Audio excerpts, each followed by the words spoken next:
And welcome everybody to Native Paranormal Questions with Michelle Miners and Jonathan Dover and myself, Laura Massey from Two Feathers Medicine. Now, many of you who've been watching and listening to us, because we're on episode 38 now, guys, which is incredible, will know that there are normally three Paranormal Rangers. Stan Milford is missing because he's written what seems to be an amazing book. So, can we, before we start, John, and we're going to do like questions and answers tonight. So, anyone in the chat, write your questions in the chat for later. But first of all, guys, can we have an update on what's happening with Stan? Yes, our missing paranormal ranger is currently on a book signing tour, and he is traveling and getting paid for it to go to different locations. Last week he was in Farmington, New Mexico, and Denver, Colorado, and Golden, Colorado. And he said, I met with him and spent the day with him last a few days back. And he said that he went to Farmington to a book signing deal over there, and they were expecting 40 people to show up. 400 people showed up, and most of them were Navajos. And he said that people were walking out with 5 to 8 books in their arms, having bought them, and was having him sign all of them. So he assumes that these are all going to be Christmas gifts. So in fact, the day that we spent together, he was just absolutely saying it's good just to get out and not do anything except drive, because he was just so tired of signing stuff. But uh, uh, Stan's one of those people that's very mission oriented, and he's gonna give 120% with everything he does like that. So anyway, and he also said that every week that his book is selling on top of what they're already selling, that he's selling 500 additional copies every week on top of what they're already selling, and a lot of the bookstores are actually selling out of it. That's wonderful news to hear, John. And I really want to thank the Native American Navajos for extending their hearts and their hands to his cause and recognizing his people and being able that's really exciting. Yeah, and I did put him on notice that when he makes his first $1 million, I Mhm. am going to be his best friend ever until he runs out of money. So, Tomcat, right? So, what is it, guys? What is it about what Stan has been writing about? Obviously, you were his partner for all those years, John. So, what is it that touches people or touches their hearts about about his writing or what he's been writing about? Because the Paranormal Rangers that you were part of, that original team, the duo, was fairly unique, wasn't it? I think among the reservations there. Well, one of the things that we did that's very different is we incorporated a cultural component into our investigations, which was very unusual. And so we did that. We practice it, and there is a spirituality that we brought in order to protect ourselves and be useful. And in fact, today TV shows are mostly about science. They want the science aspect, Mhm. and they don't really want the spirituality because it's too um, out there, I guess. And yet, all of us internally have a desire to have that spiritual sense about us. And we seek it, we look for it all the time. and many people don't find it their entire lives.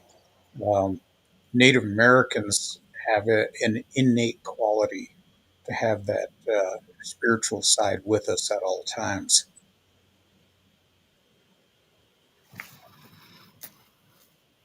So, what else about things he's written about touching on the paranormal side as well? I think in his book, when I read it, that he described his childhood, how he got where he got. I really think he told a little bit about the culture, a lot about the culture, and how he was raised within that culture. And when it is told in the correct way by a Navajo or somebody of their tribal affiliation, it gets recognized because it's a voice. He's a voice for the people. So it was fascinating to read about his childhood, and it's fascinating to read about his family and how he got to where he got. And then, of course, covering the X Files on the Navajo Nation.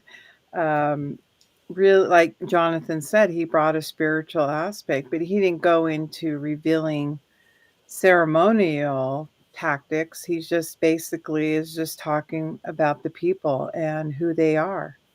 And that's really nice when you have that and you're being recognized for your culture. Yeah, one of the things we tried to do in our tenure there was to be helpful, which I Mhm, know in law enforcement circles today that's unheard of. mhm, Um, and law enforcement has really, taken a bad rap because of being over aggressive and just not really you're given authority. You wear right. a badge. That badge says that the government, your local government, has given you a certain amount of authority. You do not have personal power.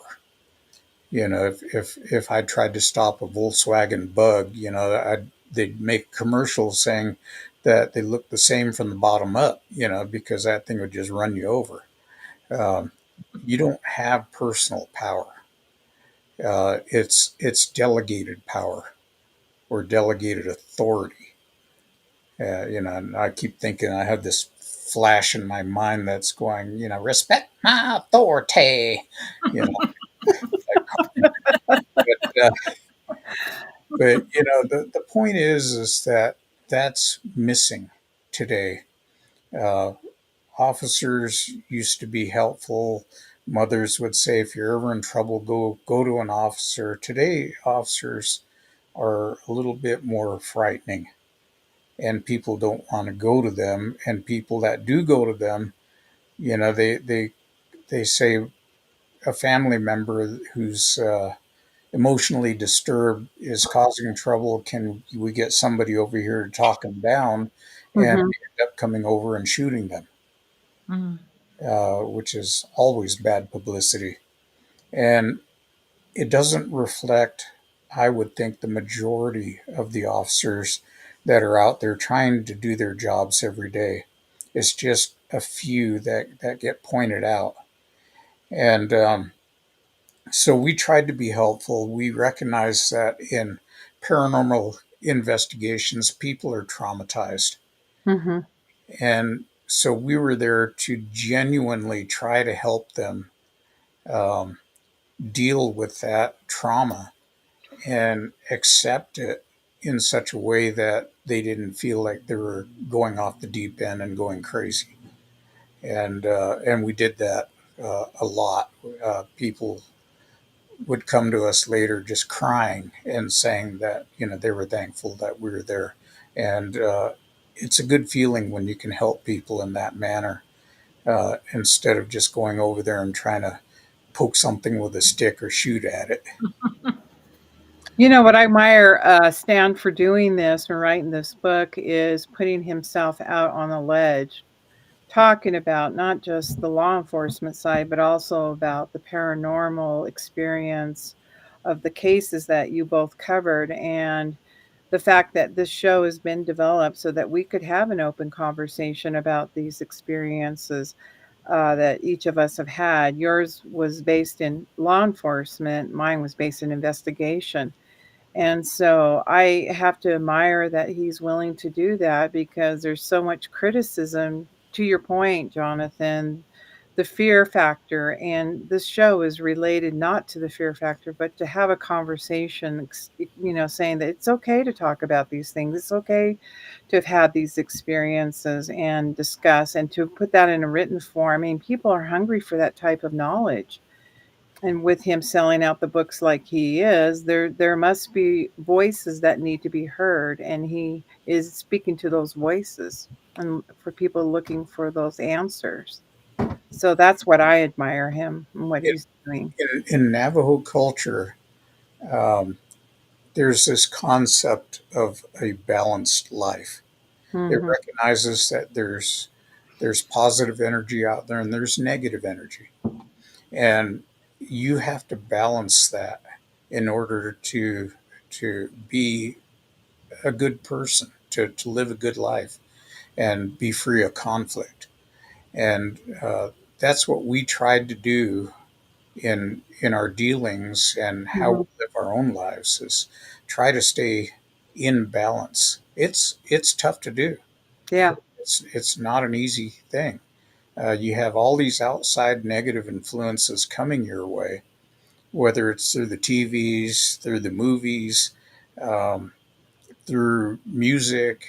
You know, there's a lot of negativity, and even your friends can come to you and just bend your ear about terrible things that have happened to them, and pretty soon you get overwhelmed Yeah. and and with that negative energy, and if you don't clear yourself, that thing can build up, and pretty soon you're right there in the pit with everybody else, complaining and wondering why your life is this way.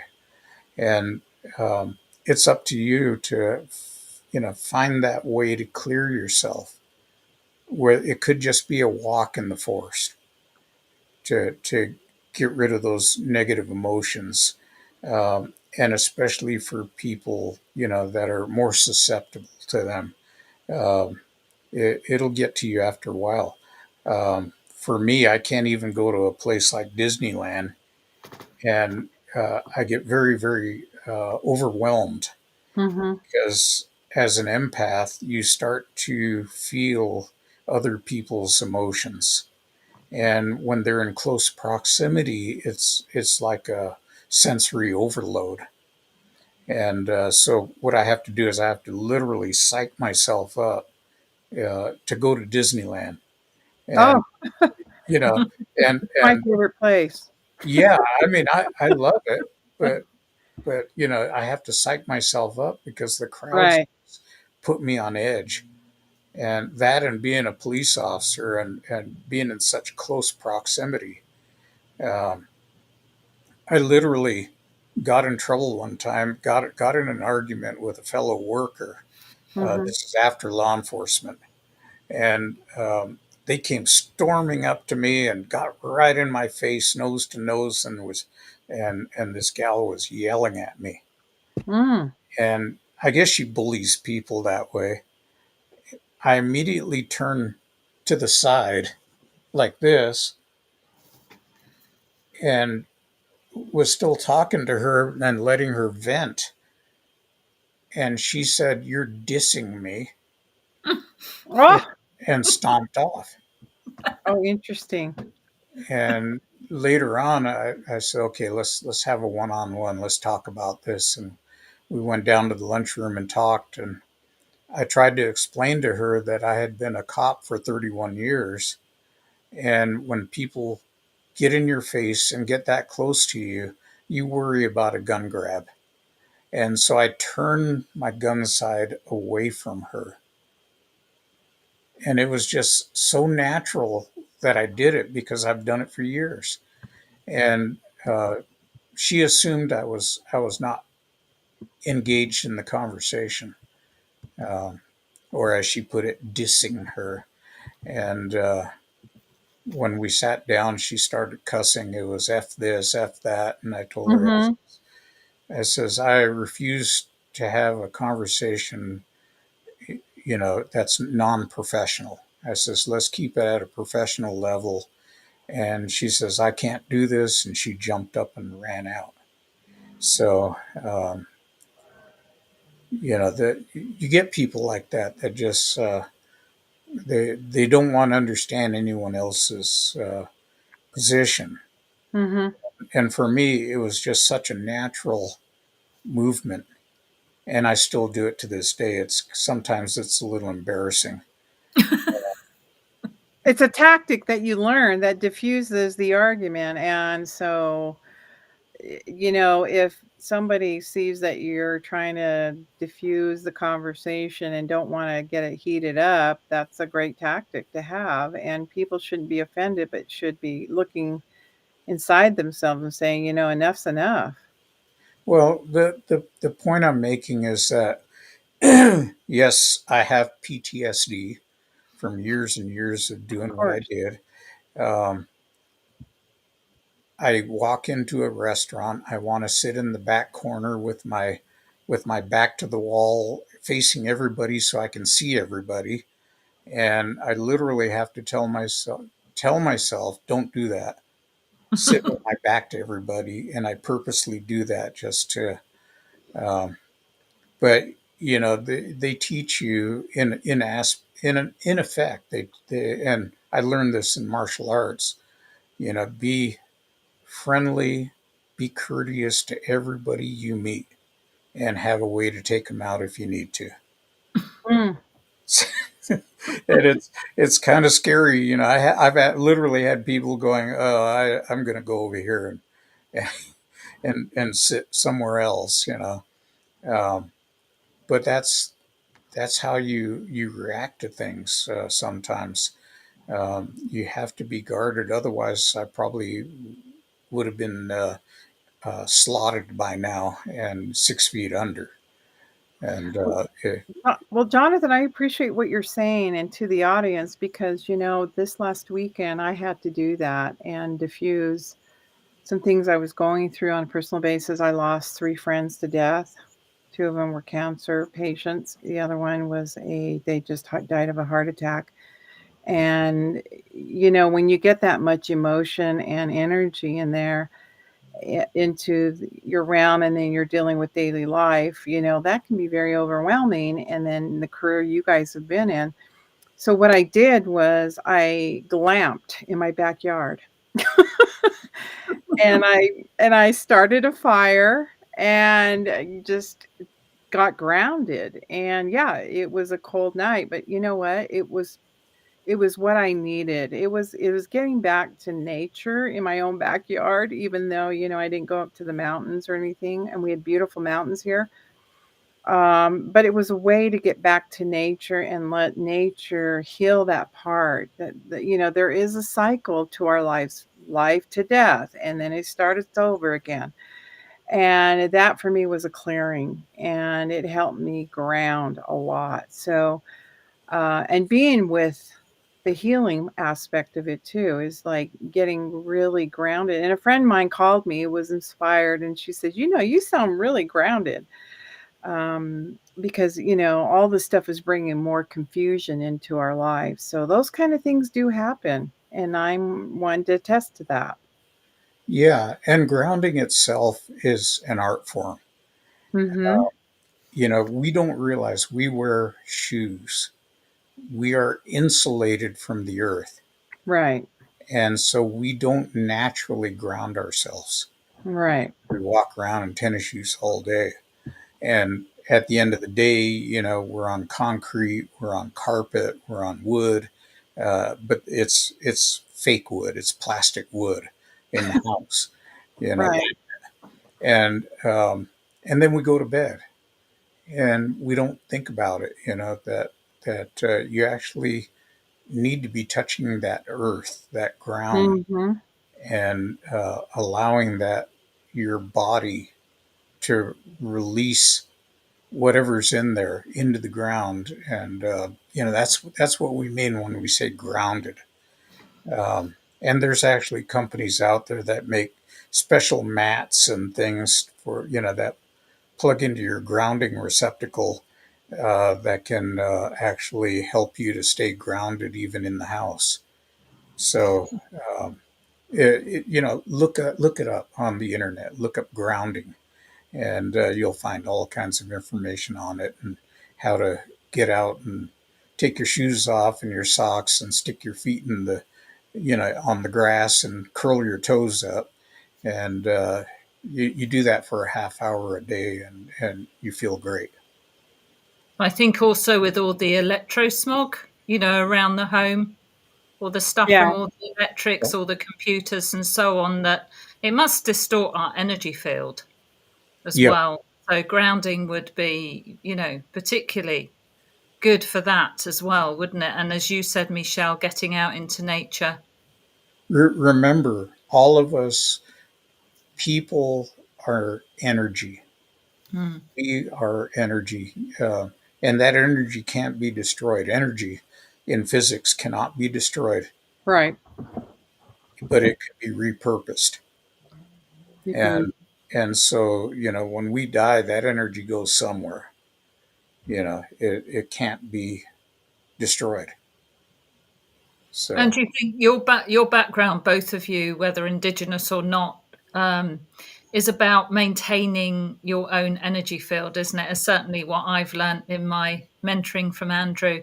You are responsible for your own energy field, so it's not just your own body, but it's what you're putting out, isn't it? In thought, word, action. And I know that's something that you both are very cognizant of. yeah, and it's a little bit scary sometimes, I guess, because I've walked into these conventions where you have tables set up and they say, "Oh, come over here and for $20 we'll take a picture and you can see your aura." And I've literally had people when I walked in, you know, put their hands up and say, "Oh my God, your aura's blinding." And I'm going, "No, I'm just John. You know, nothing special here." And but they tell me that all the time. And I understand that auras sometimes change color Mhm. over periods of time, but every time I've looked at it, it's always white. And other people have told me that it's so strong that they feel it even before I walk into a room. Um, I don't know why, um, and I guess I'm not going to guess why. But I just learned to live with it and accept it and keep going on with my life the way I'm going on. And how did you both learn to be calm, let's say, and in paranormal situations when you encountered paranormal circumstances and things that happened to you? Did that come naturally to you? Do you think that's just in your DNA, or do you think that's something Mm. you've learned and taught yourself to to try and be neutral and not in fear? Well, in my case, no. In my case, I was dealing with a lot of negativity with the paranormal side, especially where I was based in the beginning, and never had these type of encounters. And then one day somebody says, "Have you ever tried the power of prayer?" And I pray all the time in my heart, but you don't in a paranormal situation, you never really think, "Should I pray because I'm having this paranormal experience?" And I'm being very honest about that. So, I obtained some oil from a friend he called it the oil of renown, which was a anointing oil that they used on Jesus's body, and there's only one plant that grows here in the United States, and he can only gift that oil to somebody. You can't buy it, it has to be gifted. And so he gave me some when he came into town, and he says, "If you continue in this negative, your body's gonna shut down from a physical standpoint and a spiritual, and your mind is going to be so confused all the time because you're trying to have these experiences, but your body, your energy is not aligned to the frequency of what's going on." So it was really interesting. So I would take this oil with me and administer to myself, and it would raise, the vibration. So Jonathan speaks of a white light. It's because his vibration is at that level. And so what I learned is using a vibratory tool that helps, keep the negative energies away, because that's where I learned that tactic, and it wasn't always positive, and then when I learned to do that, and then I learned to maintain, and for health reasons, it really helped me to understand that there are frequencies. There are low frequencies and there are high frequencies. The lower ones were radiation. So I got exposed to that as well. And so you just have to learn. These are learning processes, and people going through it don't understand that sometimes they'd look at a situation and then they start to name it by calling it demonic, or this and that, when you might be in an environment that might be influencing what's around you. That's how I came into understanding, and now I'm calmer because I know how to handle it. But sometimes you forget, just like this last weekend when all the things were coming at me from an energetic point of view. Emotions are very real, and so in my mind, I just finally threw up my arms and says, I'm going to get grounded. I'm going to build a fire. I'm going to do the things that, enjoy a night out on, an intent. And so that can change a frequency by, the way you're vibrating. And maybe I wasn't vibrating at a high frequency. So anyways, that's just a little bit of what I do. Yeah. And For me, and Stan, uh, it's almost shocking the things that your mind can do. And in our training, we had to, if you're at SWAT training, you're ambushed. mhm. Now the way that they did it is they gave us AR-15s with blank rounds, so we were pretending. But the people that ambushed us, there were six of them, had paintball guns, and they were within 10 to 15 feet of us when they started shooting. If you've ever been hit with a paintball, it hurts. And we didn't have all this protective cardboard and plastic gear. We just had our regular uniforms. Um, the rule of thumb is that you need to assault into Mhm. the ambush in order to break it. And when you're being pelted and hit, and you have to turn toward that and move into it, it's crazy difficult to do, and you have to train at it over and over and over. And boy, I tell you what, I had bruises for 6 months after that.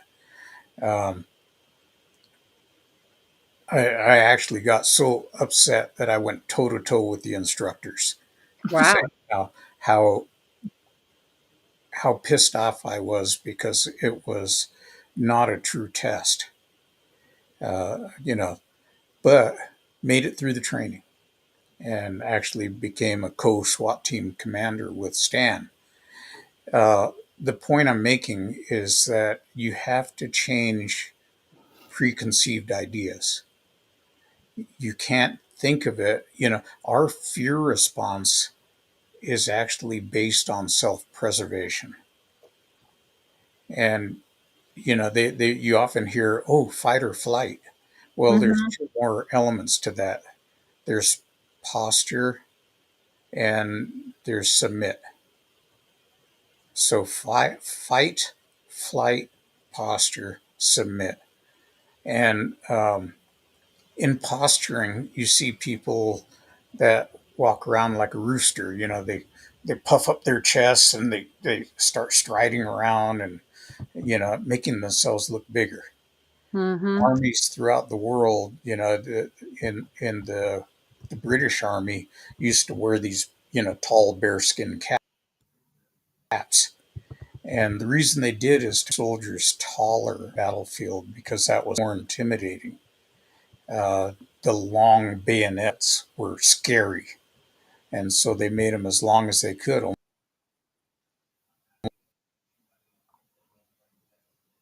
almost like and you'll see uh, they'll get all puffy, get puffy to make themselves look bigger. So that's posturing. Submission is just curling into a ball and saying, "Don't hurt me, please." I give up. I'm total. And you see dogs do this. They roll on their backs and show you their belly as a sign of submission. Um, so you have, again, running away, flight. You have fight, posturing, and submission. And when you have this fear response, your immediate response to it is self-preservation, which is, run away, run away. And, you know, it works. I mean, it keeps people alive. But in my job, I couldn't do that. I couldn't run away. So Hmm. you have to train yourselves to go into a dangerous situation, maybe somebody shooting at you. You still have to get your job done. And so you shut off all those thoughts of self preservation and you literally tell yourself, I may die, I may have a hole in me, but I'm going to finish this job. And at that point, you give up any idea that you're going to survive this. Um, but they're going to have to basically cut your head off to stop you. Um, that's the mentality that you have to have. And we just taken that over into the paranormal realm to say, don't name it, don't cause fear, just go in and do it because if you don't do anything, nobody else will. And, these people are counting on you to be able to document that something's actually happening. So your training in the academy stood you in good stead then when you went on to investigate the paranormal on the Navajo reservations. Yeah, the academy training was 760 hours Hmm. uh, or 6 months. And on top of that, there was countless hours altogether. All my training, 4,000 hours. And I look back at it now, and I can't drive down a road and see skid marks, and I immediately start saying, "Okay, there's a critical scuff. There's a yaw mark. There's impact damage to the guardrail. This is what happened." And in my mind, I'm figuring out how that vehicle spun around and went off the road. Um, and most people don't do that. They don't question, oh, there's a skid mark there. So it's weird how it changes you, but I try to put most of that behind me, especially the bad stuff. So we've got a question from David if you guys want to have a look at this one. When you're going through crazy times like now, yes, aren't they just? We can stand and observe the madness of the masses from a spirituality point of view, but also we are here on earth to participate. Where's the balance? That's a good one. I think the balance is turning into oneself and looking at the situation, observing. And I was on a phone call with the medicine man yesterday. It was really quite interesting. And his greater counsel was sit back and observe and learn from it. The wisdom comes from observation. And I thought that was very, very wise. And somebody else had told me that recently too, is we just need to sit back, not get involved, but observe unless we are asked to participate. And we need to go in with that observation of what the participant has experienced, that we don't react by emotions, but act by logic and wisdom.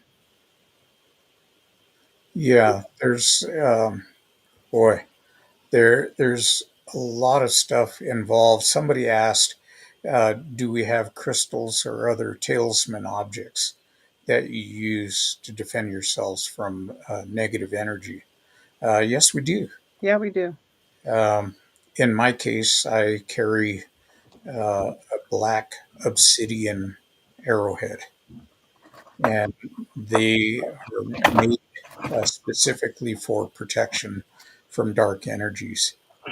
Um, so my son actually flint knaps them, and it takes him quite a while to make one. I've watched him, and boy, I want to learn, but I've also seen the cuts all over his hands and Oh, fingers. dear God. Yeah. So I'm kind of like, maybe not. That fear is kicking in against you know, self mutilation. But but he's good at it. He makes them, and occasionally we'll take them to conventions. I'll take a bunch of them and sell them, and then give Oh, him. that's nice. Um, and then I have to tell people, do not bring it in your your baggage, your carry-on baggage, because they will seize it because they're razor sharp. Um, It's so a I tell weapon. mail it to yourself or put it in your check baggage, and that way that it'll get through, and leave the price tag on it so they know you bought it. But you're not taking any artifacts. But Right. Replications. I carry around, this is rose quartz that was gifted to me. Most of the stuff that I was been given is a gift. Rose quartz is really energy positive. The other one is this came from a meteorite. yeah, This stuff is wonderful, and sometimes you can add it to your water, and because it flakes, and it's supposed to cleanse your water. And then the other one is I've had people make me pieces of organite, and organite is a absorbing product. It's kept together by a resin, but these were made for me, and so I keep those in parts of my office and area. And shungite, this was called shungite. Excuse my, it came from the meter. They're called shungite, and they once in a great while. I got this from Russia. This one was mailed to me from Russia. So yes, do we utilize those? Yeah, to clear the energy. and be careful when you pick up these things. You're going to go to a rock shop. Uh, Hmm. and go look at all the beautiful rocks, and you might pick up crystals, you might, quartz crystals or whatever. People wear them around their necks and stuff. Be aware that these things carry the energy from the people who have handled them before. Correct. And so when you get them, you have to clear those energies out of the objects. It's kind of like getting a cassette tape, or nobody knows what cassettes are anymore. I know, but you know, or a Oh, we CD that's remember been them. recorded and it's already got stuff on it, Hmm. and you want to erase it and start with a blank slate. Otherwise, I've seen people that have brought things into their homes and they started having all kinds of things happen. Hmm. And you ask them, "Well, did you bring something in? What did you bring into the house?" And they show you, and you go, "Oh, uh, once that object's been cleared of those negative energies, um, that it goes away, and then they're amazed." And I could play that part and say, yeah, I'm this mystic that can come over there for a price. I can I can clear your stuff, but you try not to do that. Try to be real. And again, how do you choose? Hmm. The Navajo philosophy about balance is that you have an active role. You can choose to do bad things or you can choose to do good things. It's up to you. But understand that both of them exist in the world. It's up to you to have a sense of moral responsibility about what you're doing in your own life. And negative energy can get into your life and actually destroy you. So, that with that caveat, we'll leave that. Somebody made you a side Michelle, hustle for crystals. somebody was asking that the name of that oil again. The oil of renown, and it's only grown in Jerusalem. And that plant was gifted to my friend here in the U.S., and he grows it. And for some reason, his environment is suited for that plant. And all I know is right now there's only one. It's very rare, also in the Middle East, and it's a gift. It was a gifted thing to him. But when he was producing the oils from the plant itself, um, he just doesn't give it out. I mean, I'm just giving the experience of what I received, and I was grateful for it. But apparently, I was told that was the oil that they rubbed on the crucifixion, after the crucifixion of Christ, and they put those oils on their dead. It's an anointing oil, and it is powerful. I mean, I can attest to that because of what I went through on that previous project. And it smells wonderful because there's a bunch of other herbs in it too. And I can maybe get in contact with my friend, as where could people locate that, but I know for me it was a gift. Yeah. Hmm. And Yes. Let's David, see. yeah, Da- David, did David. Native American beliefs have karma beliefs? Yes. hmm. Yes, they do. Yeah, Um, we call them witches, right? yeah. In the case of negative energies like witchcraft, Hmm. they Hmm. say that if somebody is trying to witch you, and I'm talking about Navajo witchcraft, not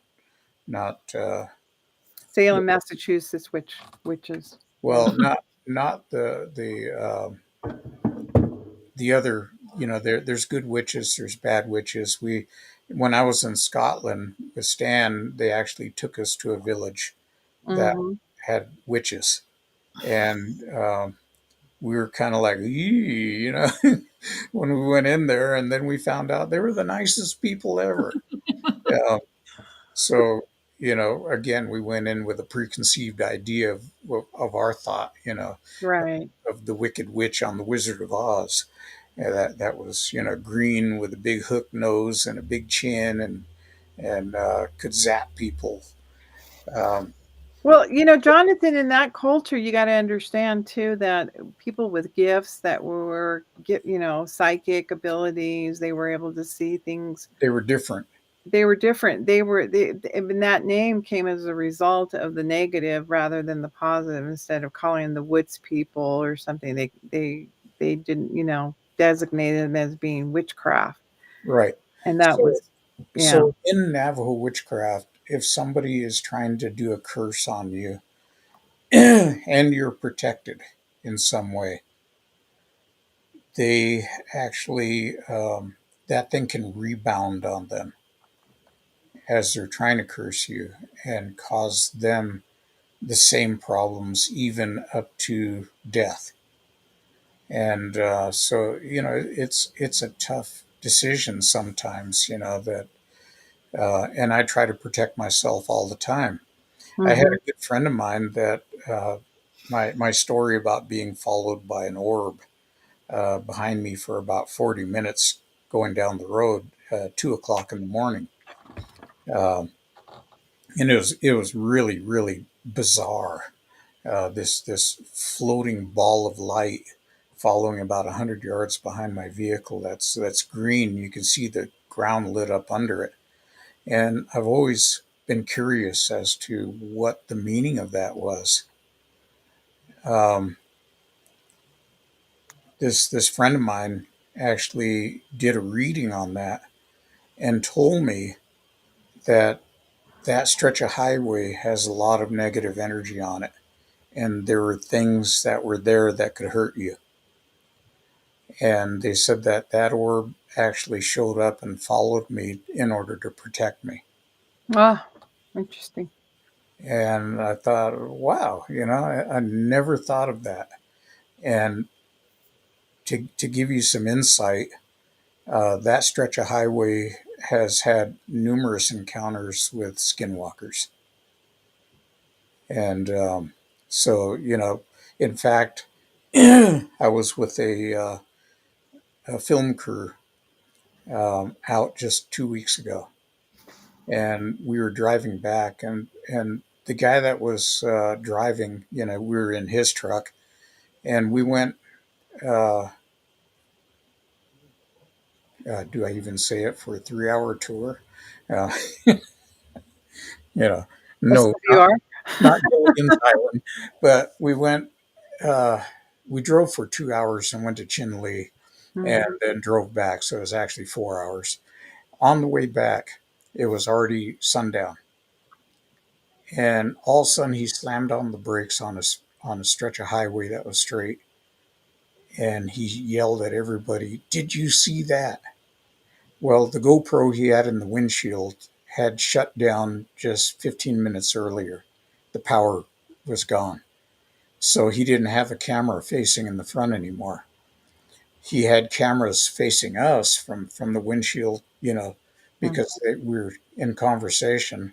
And he had a cameraman in the back seat, but the cameraman was focused on, us talking. So I asked him, "What did you see?" And there was an oncoming car at the same time.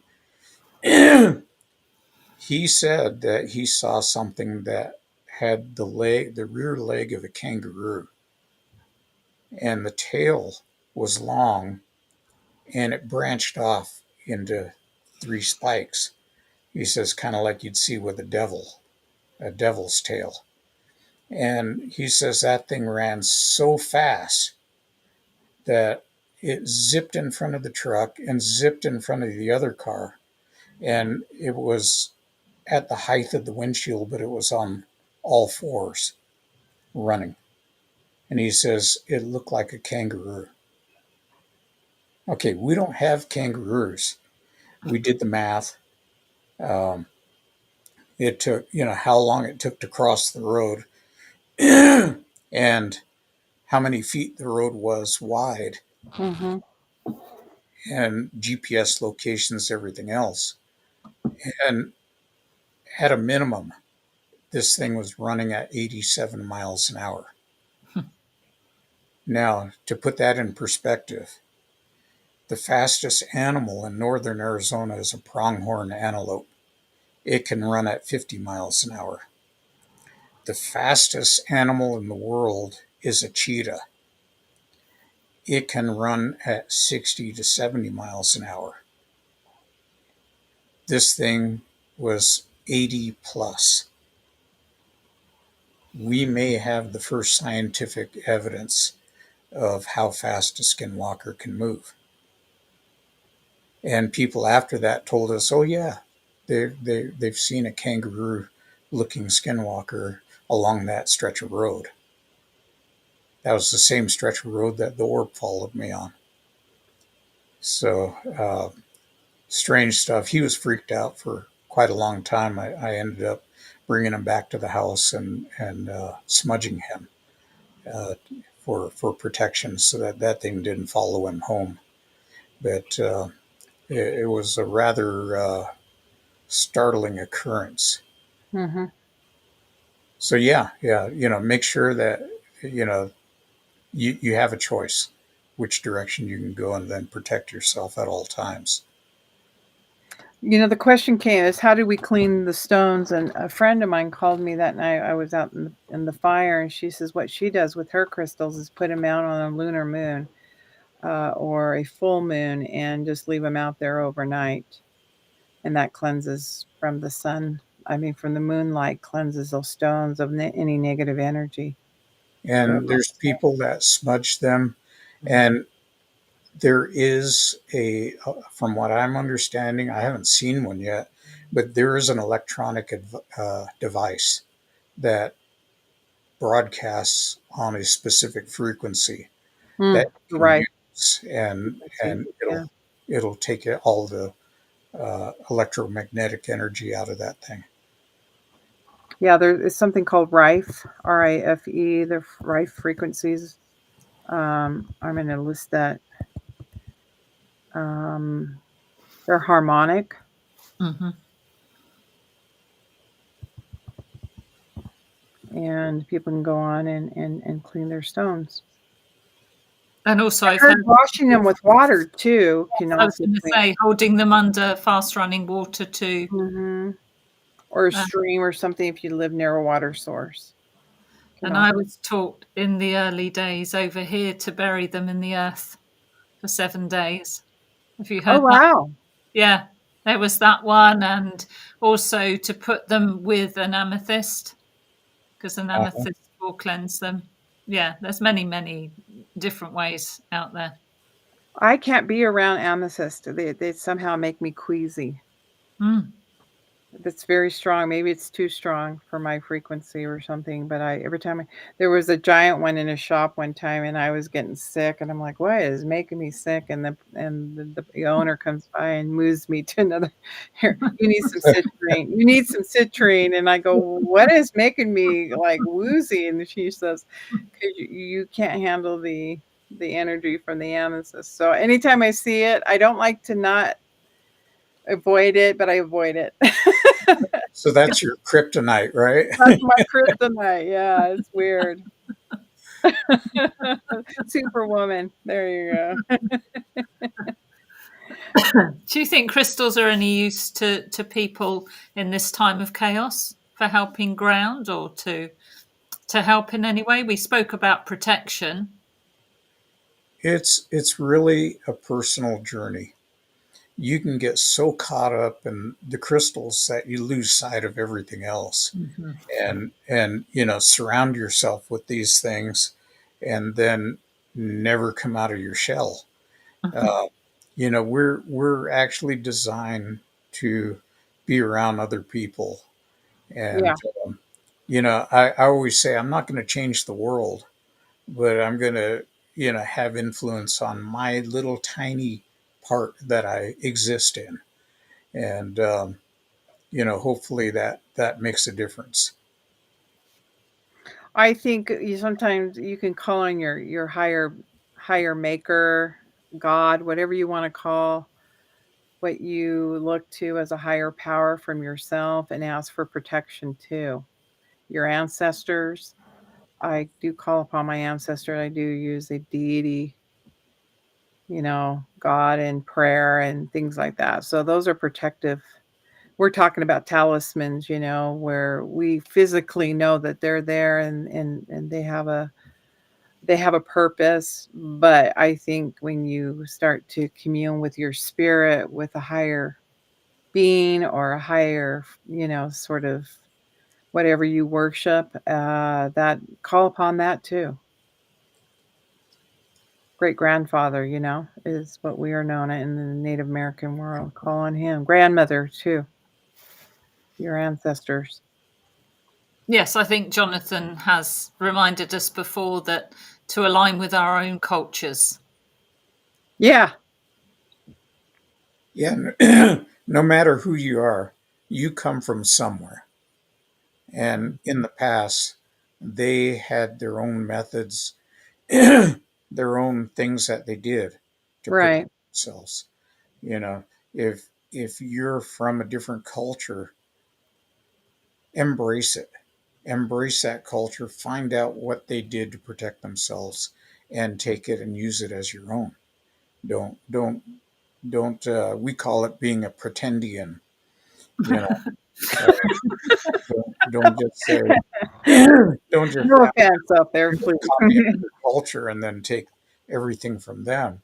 Uh, it has more power if you use something from your background, and it takes research. Well, it's also related to the ancestors of the area you're in, isn't it? And the ancestors of the land and the land you're on, and so on. There's many layers to this, isn't there? Yeah, there is. I like the question, why do things run on the Yeah. side of the vehicles and look in the windows for miles?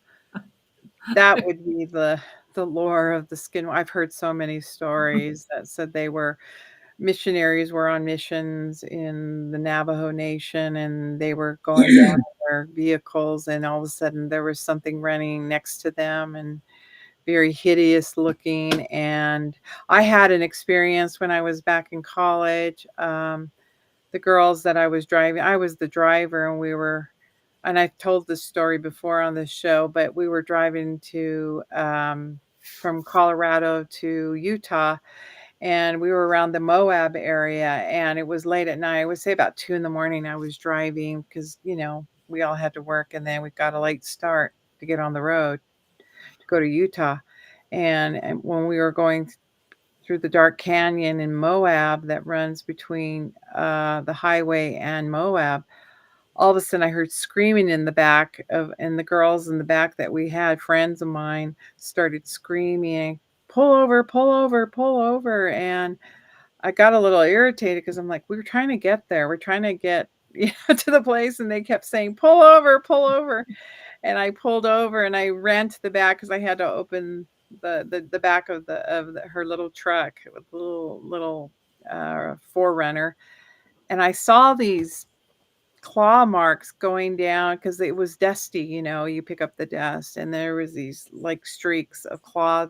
And I thought, that's strange. And then, of course, they said we saw a skinwalker, SW, I like to call it that, running behind us, trying to catch us. And and at the time I was a little bit unaware of that lore. And then they had to educate me. So it was really interesting, but I do believe that there was something running behind us because of the marks that it left.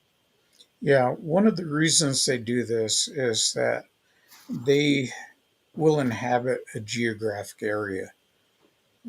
Imagine if you live in one place and then where do you usually travel to? Where do you go within your home area? So, Mhm. what they do is they go through the community that they're from and they frighten people.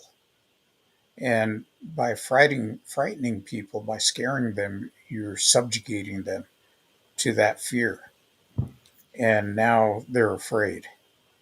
I know of places on the Navajo reservation where Navajos will not drive at night because these things are prevalent in that area. And so they just said, don't drive because somebody will run up on the side of your vehicle while you're doing 65 miles an hour and bang on the side of your door or scratch at your windows. And it can be frightening, to have something like that happen. Um, so they subjugate whole areas like that, and word gets out, everybody gets frightened, and to them that's power. So Jonathan, so they feed off that power of negativity is what I'm understanding and hearing what you're saying. Yeah, they feed off that fear. And then also with your experience with your film crew, wasn't somebody really in thought of thinking of them and wanting to see something? And so the intent too could also draw them in.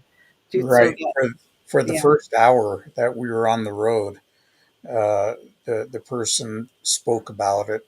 You know, I want to see something paranormal happen. You know, and I remember saying, "Be careful what you wish for." And after a while, they kept talking about the SWs, and I said, "Don't say the word. By saying the word, you're manifesting them. They know when you talk about them, and they're going to show up." And it was later that day into the evening when it did show up, and they were genuinely startled and fearful after that. They had planned to do an outside shoot with around a little campfire, and those plans were scrapped after Yeah. that because they didn't want to be out in the dark dark anywhere. Too, So too traumatizing. yeah, Yeah, Andrew has a saying, what you look at looks back at you, Oh, that's a which good is one. absolutely apt, isn't it? Yeah. yeah, Or, I had an opportunity when I was out working on Skinwalker Ranch, and there was a gentleman of the Ute Nation, and he was what they call a medicine practitioner. Some of the tribes don't like to be called medicine men anymore, but he was called a medicine practitioner. And he invited us over to his house and fed us. We had elk stew, and it was wonderful. And he goes, "Oh, I need to show you something." And I said, "Okay." There apparently was a path that the skinwalker had going through the reservation, and he said, "This is the path." And it goes down on that road. And it was getting about dusk time. And so he goes, "You just look down that road." And all of a sudden I saw this shadow, and I started to feel a little loppy in my head, like lopsided, and I started to get a little dizzy. And I saw with my natural eyes, I saw one, and I went, "Okay, we're done. We're done." It was observing, but it wasn't going to attack. I just could feel. But, John, I don't know if you can answer this for me, but was he controlling a little bit of my energy and my mind? I mean, that's another thing we need to talk about, because I felt like I was going somewhere, and immediately the medicine practitioner grabs me, takes me in the house, and he smudges me right away. But I'll never forget that feeling. So, I didn't know if you knew the answer to that. it's just that negative energy that it has that Okay. it's projecting toward you, Okay. and they can be dangerous. Right. And that's why when we get film crews that come out, we Right. refuse to go hunt for them. They're out there, but we Right. will not knowingly expose somebody to it, um, without them knowing what the risks are. And we've seen people get poisoned before, and it's when you've been sick for a year and a half and almost died several times, that's serious stuff. And the Yeah. doctors couldn't figure out anything of what was wrong with these guys. So, but medicine men knew. So, it's just one of those facts of life out here. So we don't like to put people in any kind of danger in doing that kind of stuff. Yeah, it's exciting. Yeah, it's scary. You put it on YouTube, everybody goes, ooh, it's getting near Halloween. Um, and to be honest, yeah, there's a couple of shows on Beyond Skinwalker Ranch where it was featured. Mhm. Those shows, we told them that's not what we're looking for. And if you decide to go looking for it, then I'm out. And you actually see me in one of them saying, "That's it, we're done." Um, so we're trying to get scientific information, and it turned into something else completely. So it's just one of those things that we just deal with all the time. Well, people think they're interdimensional, and here's the thing that's really interesting. These are real people who are looking for the dark arts. I mean, the darkness, and that's what Having people that don't map, understand. Yeah, that yeah, they are real people who have actually joined a cult, or whatever you want to call it. Um, Joined a group, and they're actual individuals. And there's many stories. So, guys, we're over an hour now. Yeah, we're at You the top of the hour, aren't we? we are, okay, yes. we do have one question: that what does Sure. missing time mean to you?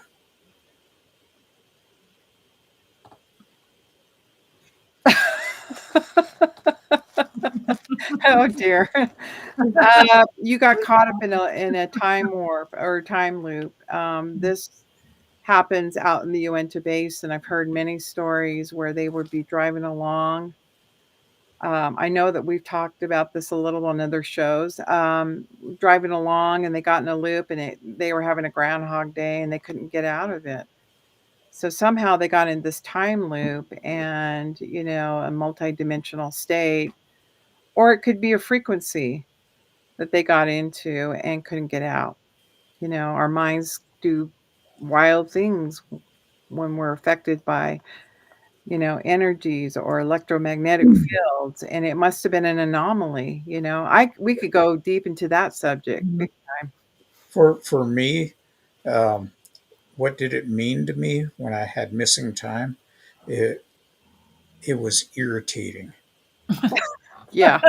because I wanted to get home and I didn't make it. Oh, So, so uh, my response was to put a dash camera in, and not only did the missing time stop, but mhm. my sightings of UFOs stopped. And after that, I told myself I'm good with that. I don't really care if I've seen them all my life. I don't care if I don't see another one. Um, Yeah, yeah, sometimes it goes against you because, you end up 3 hours. You could have had you be there, but then you ended up or your missing. pizza gets cold before Yeah, you your get pizza up. gets cold. Yeah, yeah, exactly. Well, you So step out of time and you step back into it, I guess, is what happens. It's yeah, an anomaly. Yeah. Yeah. You step out, step back in. Yeah. It's a natural process. so so That after could be another so complete after, show. yeah, Yes. after that, I Yes. got me a new camera. My new camera does 4K in the front uh, video, and it does 1080p in the back. So I got two cameras, front and rear. And now I'm looking at them again because they've got 5K cameras out there. Ooh, So we're I was gonna like, stop the "Hey, phenomena at all this could costs. be even more fun. I can get all the details." Well, the most intriguing one, and I've shared this before, was the one when I was on the Columbia River and was taken back in time. That was interesting, and if when you're transported back to a timeline, that was a little trippy. That's but there was a purpose in it, and I think there is purpose in whatever we're experiencing in our own lives. Yeah. Where Well, thank you everybody for coming out and Yeah. listening to our ramblings, and hopefully we answered some questions.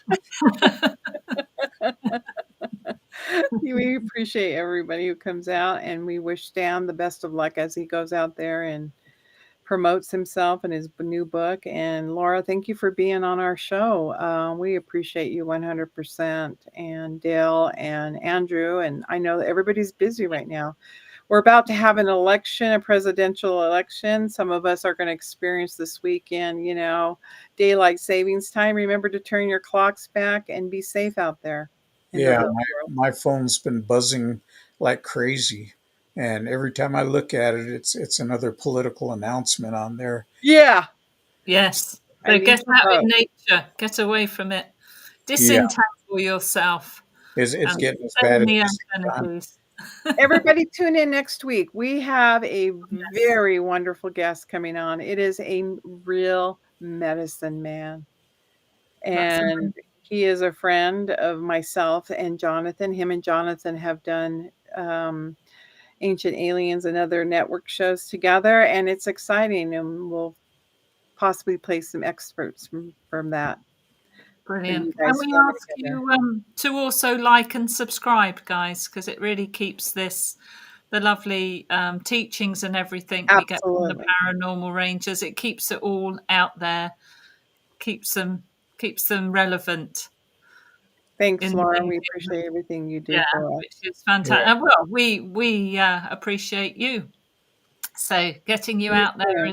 is really important to us. So and thank you everybody who came in the chat and your great questions. And we will be back next week, same Take time. care. Even though you've got a time, time same change and bat we've channel. had ours. Yes, but Yeah, it that's will be the right. same Time is time. relevant. Yes.